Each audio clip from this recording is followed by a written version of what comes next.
OBC विद्यार्थी यूपीएससीच्या परीक्षेत pass झाल्यानंतरही सरकारी नोकरीत त्यांचा समावेश करत नाही। देशात एकूण 985 विद्यार्थी नोकरीच्या प्रतीक्षेत आहेत। हे सगळे आपापल्या राज्यात नॉन क्रीमी लेअरमध्ये येतात, मात्र त्यांना त्याचा लाभ मिळत नाही। यामध्ये 150 महाराष्ट्रातील विद्यार्थी असून या विद्यार्थ्यांच्या नियुक्ती 2016 मध्ये अडकवल्यानंतर विद्यार्थी कोर्टात गेले।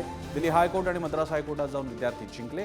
विद्यार्थ्यांच्या बाजूने निकाल लागला, त्यानंतर डीओपीटीने चॅलेंज केल्यानंतर 2017 मध्ये सुप्रीम कोर्टमध्ये हे प्रकरण सध्या प्रलंबित आहे। त्यासाठी राष्ट्रीय मागासवर्ग आयोगाचे अध्यक्ष हंसराज अहिर यांनी या विषयात हस्तक्षेप करून डीओपीटीला एक पत्र दिलं।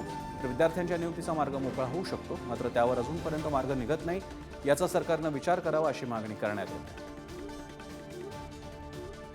2016 पासून 985च्या आसपास विद्यार्थी आहेत, त्यामध्ये 150 विद्यार्थी महाराष्ट्रातील आहेत आणि या विद्यार्थ्यांच्या नियुक्त्या जेव्हा अडकवल्या 2016ला तेव्हा हे विद्यार्थी कोर्टात गेले, कॅटमध्ये गेले आणि दिल्ली हायकोर्ट, मद्रास हायकोर्ट अशा ठिकाणी हे विद्यार्थी जिंकले, त्यांच्या बाजूने निकाल लागला।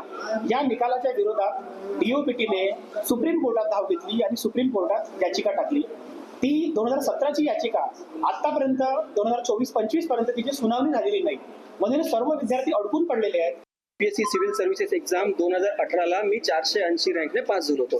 मात्र आज 2025 उजाडलं तरी मला सेवेमध्ये रुजू करण्यात आलेलं नाही। बरं, 2018 मध्ये जेव्हा मला सर्व्हिस नाकारण्यात आली होती, सेवेमध्ये रुजू केलं नव्हतं, तेव्हा मी शहानिशा करायचा प्रयत्न केला की नेमका मॅटर काय बा।